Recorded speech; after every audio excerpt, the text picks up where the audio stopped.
What's up, everyone? The market was an absolute bloodbath today, and volatility is increasing, but don't worry, this is actually a good thing. When volatility increases, it presents some of the best opportunities in the market compared to like any other time. So in today's episode, we're going to go over exactly what happened in the market today, some important things you need to know, some predictions for tomorrow, and towards the end of the video, we have a $1.5 million trade you won't want to miss. And Tom, in yesterday's video, we covered a $5.4 million trade with SQQQ, and that thing exploded today. So let's keep this momentum rolling, and let's get right into today's episode. Yeah, I was loving SQQQ all morning today on the live stream, and it was just amazing to see that market continuing to fall the way that it did. That QQQ and the SPY, they both broke major supports. QQQ pulled under 356,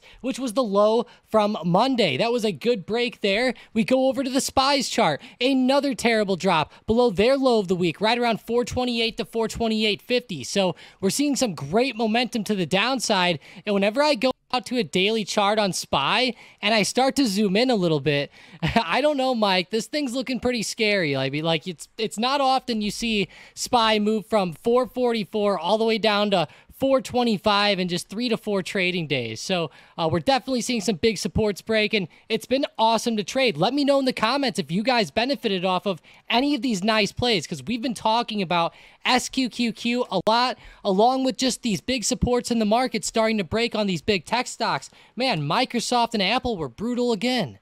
Yeah, and whether you're bullish or bearish right now, the main thing you should love is the volatility we're seeing. On a day-to-day basis, we're seeing SPY swing anywhere from like 1.5% to even more in certain situations, and that is a good thing if you're a short-term trader, because when you have days of, you know, a 1% or 2% move in one direction, some of the intraday opportunities are just amazing. But all in all, Tom, the market is looking more and more bearish and weak as it seems like every day goes by, but we can't talk about big moves to the downside without mentioning Amazon today. This thing got punched right in the face as it fell by over 4%, and you know, that's a pretty nasty move for a company as big as Amazon. And basically, they actually had some pretty bad news related to an antitrust lawsuit with the FTC.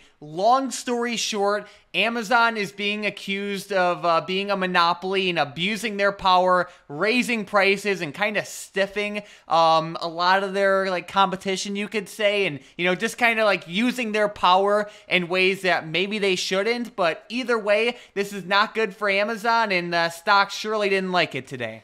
Yeah, I mean, anytime you get accused of being a monopoly, that is some people in history have said that's actually a good feat. You know, they're like, wow, we got accused of being a monopoly. Like, how good of a company are we for this? You know, like, let's be honest. What Amazon does is probably really, really smart for them. But at the end of the day, you know, if they're like abusing their powers to show themselves first in their ads, and obviously people are paying for those ads, it's never a good thing to see. And, you know, if they're obviously abusing things, then that won't be good. And the FTC is going to be looking into it, and it's gonna be a fun battle, Mike. I don't know how long this will be in court for, but you know these things take a long time to develop, and that news could be an ever-developing story at this point. Yeah, so either way, just keep a close eye on Amazon going forward. Clearly, this news is not good for the stock, and, you know, I think today was a prime example of that, as it was one of the worst performing big tech stocks in the entire market. So keep a close eye on that one. But Tom, it's already Tuesday, and Wednesday this week is supposed to be pretty exciting for those Mary Jane stocks. So what's on the schedule? Yeah, the Mary Jane stocks. They're going to be coming out here with the banking bill. You know, we've been talking about that for a little while now, and we're going to finally get to see if that banking bill goes through the committee or not, and then get that much needed Senate vote, like they're saying here. They really need this to pass in the Senate. Obviously, it'll go to the House, and then Biden might sign off on it. We'll see. Biden, he actually fired some cabinet members who did marijuana once they said they did it. It was one of those things that sent marijuana stocks down a little bit whenever he first got into office. So I'm wondering, I'm praying that he'll sign it into law. There is a lot of stuff, though, supporting that. So hopefully that happens, but it's a much needed thing. It's going to allow these companies to obviously get more federal lending, obviously more federal forgiveness on things, et cetera, et cetera. And then they might even get to set up certain programs and stuff. So there's a lot to this bill, but at the end of the day, it gives these companies much, you would say, like, less regulations, right? Like the less regulations we get around these companies, the better, and the more that they're going to profit in the longer term. And Mike, we've been talking about Tilray a lot, and I'll say it didn't have the best day today, down 6%. Yeah, it got smacked up a little bit. So keep a close eye on Tilray, which is TLRY, CGC, you could say MSOS, and there's a bunch of marijuana stocks out there, but realistically, if you watch like Tilray and CGC, you'll be fine. And just the main thing you need to know, like Tom basically already said, is, you know, it's kind of like a living hell for these marijuana companies when it comes to banking. And, you know, if this bill passes tomorrow, it could be a nice step in the right direction. It could help them out a lot as well. So keep a close eye on these stocks going forward. But Tom, we're not wasting any time today. There's a lot of great price action happening in the markets right now. So let's get right into some setups for tomorrow. One stock I have my eyes very closely watching is UVXY. And basically, anytime there's fear or, you know, volatility increasing in the market, this thing rockets to the upside. Today it popped by 14%, and as long as this like bearish selling pressure and momentum keeps up, UVXY is a pretty good stock for the short term. It has very big moves, and that's a good thing. Just don't hold this over long periods of time. Yeah, it was up 13% today. I mean, that is a crazy, crazy move. UVXY gets those sometimes, and today was one of those big selling days where that volatility really picked up. So I love it, Mike. UVXY, of course, to the upside. With my next play, I'm going with SQQQ. I know we've been talking about both of these stocks a lot lately, and how could you not? I mean, this one wasn't up 13%. It was up 4.5%, but still, those options were doing quite well on SQQQ. So I'm keeping my eyes also on some of these stocks that inverse the market. You could also look at SPXS if you want. That one also had a pretty good day, up 4.3%, similar to SQQQ. This one just follows the SPY a little bit more, where SQQQ follows the NASDAQ. Exactly. Great stuff there. Another stock I'm watching pretty closely, and I know we kind of just talked about this, but it is Tilray. Whenever you have big events in the marijuana industry, the stocks can go absolutely crazy. The stock can be up, you know, 30% tomorrow, but it could also easily be down 30% tomorrow. It's just the main thing is craziness happens with these stocks when you have big events, and tomorrow's a big day, so how can I not watch this one pretty closely?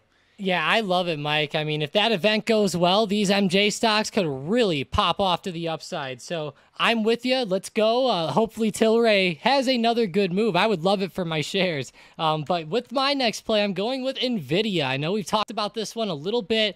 It's also on a trend line lately. It's been kind of bouncing off of this one. We're on the fourth touch now of this trend line as the market's starting to do really bad. And this stock honestly held up a lot better than others did today. So I feel like that if this trend breaks, this stock might start to catch up a little bit more. I think we could maybe see a solid move down to this other support around 411 to 412 as a bit of a safer move tomorrow. And if we get that break, that'll be a pretty awesome thing to see. So I will be watching NVIDIA to the downside if it gets under like 417.70.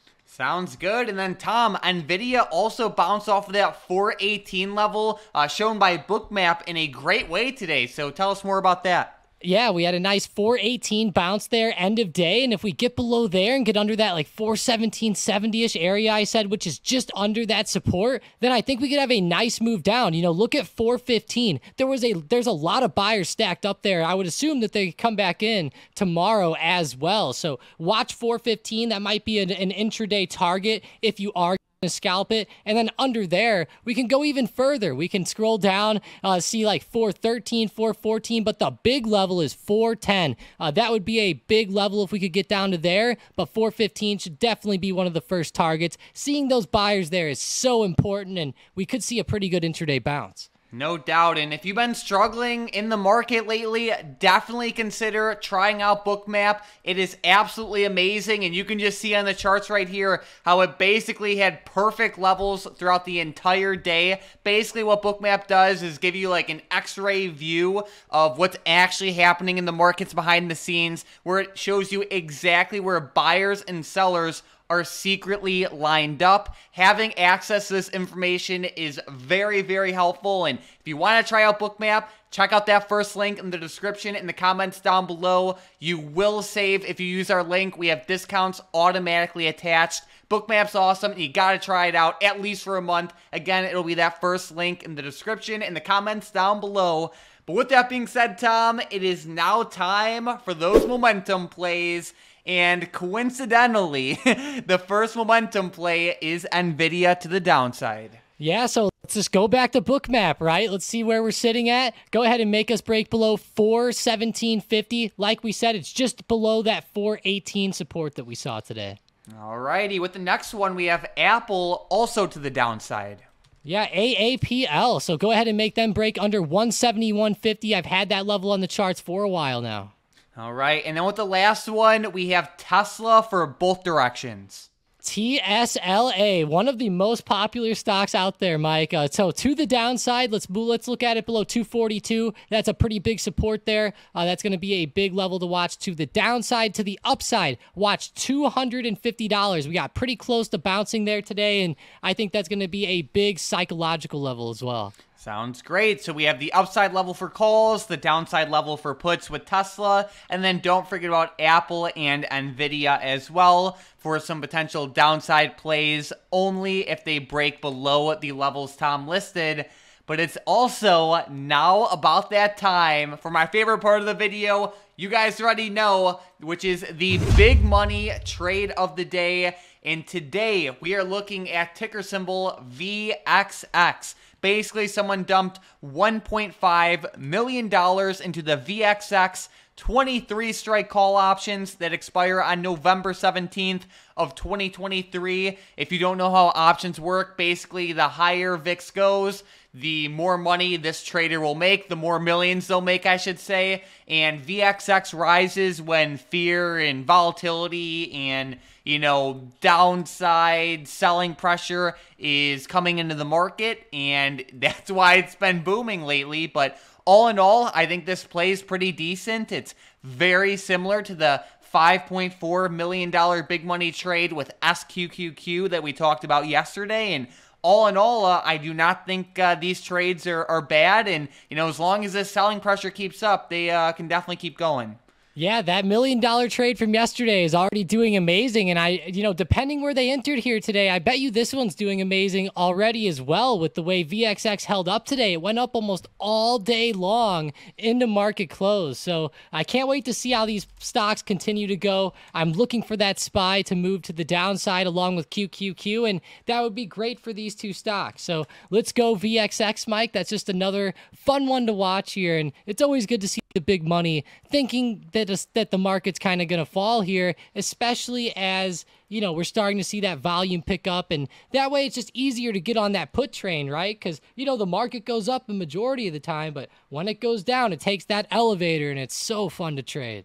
Exactly. And speaking of fun times to trade, we have to showcase today's member of the day who just crushed it today with some Amazon put options. So looking in the profits channel here, we could see MMM said, followed Mike's advice, fire Amazon play today, and they smacked like 200% on these put options. So absolutely amazing job to MMM and everyone else who had a great day in the markets today. And even if today wasn't your day, you know, that's fine. Not every day will, but keep in mind volatility is increasing, and generally speaking, these are some of the most opportunity-filled times. And a lot of times when volatility increases, it can last for weeks or even months at a time. So keep your heads up high, keep those stop losses in place, and let's keep crushing it. Yeah, that was amazing today. Over almost 200% total on the play. And then today alone, 262%. Amazon was one of those plays that had the biggest move of the day. So congrats to you, Triple M, and good job catching that one. It was a fire move to the downside. And yeah, Mike, we talked about a lot of these big tech stocks falling, and it's been fun to see him breaking these supports. That's for sure. You already know. But Tom, there's two other things we have to cover still. The first one is we have Papa Powell speaking again, and that is at a time that you wouldn't expect. So fill us in. This is kind of weird. Yeah, so on Thursday, he'll be speaking at 4 p.m. Eastern time. That is a very weird time for Powell to be speaking, but he will be speaking then. It's going to be at a conference with educators in Washington, D.C., so it maybe not be the biggest thing, but anytime he talks, you have to keep it on the radar. And then also on Thursday, we're going to have that GDP growth rate 1 hour before the market opens, so that will be huge there. And I already know where you're going next, Mike, to the earnings. So I'll just take us right in there. Costco reported tonight. I mean, it's looking bad for tomorrow, Mike. If I must say, Costco's already down in after hours quite a bit, so we're gonna have to keep an eye on that. But then Micron tomorrow will be huge, and then Nike on Thursday with Carnival on Friday. So it's honestly a pretty fun earnings week, even though there's not too many. Love to see it. Tom, it's only Tuesday and we're already having a great time. So, guys, this week should be pretty awesome. We love to see this type of price action becoming more frequent. There's so much opportunity associated with it, and you guys got to make sure you're subscribed to the channel. If for some reason you're not already, it takes us hours to make high-quality videos where we cover everything you need to know in a nice and simple and sometimes funny way. When you subscribe to the channel, you will see our videos recommended to you more often, so why not join the Stocked Up crew? But besides that, guys, let's have an amazing rest of the week in the markets. Thanks for watching.